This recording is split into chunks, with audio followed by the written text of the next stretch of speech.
முகவுரை. இந்திய மக்களாகிய நாம்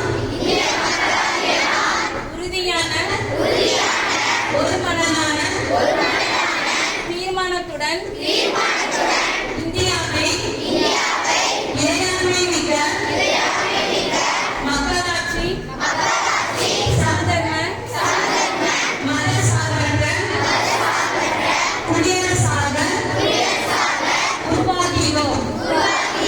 மேலும் இந்தியாவின் அனைத்து குடிமக்களுக்குமான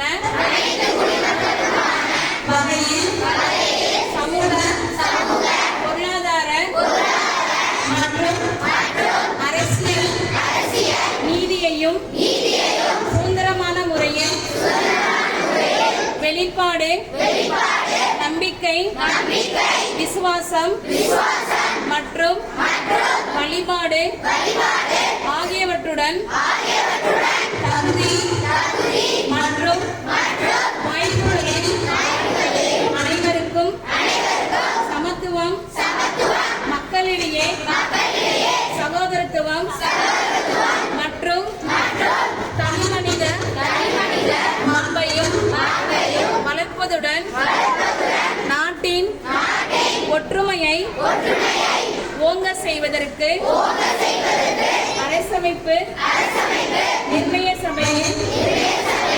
1949 நவம்பர் 26ஆம் நாளில் ஏற்றுக்கொண்டு இயற்றி இந்த அரசமைப்பினை எங்களுக்காக நாங்களே அளிக்கின்றோம்.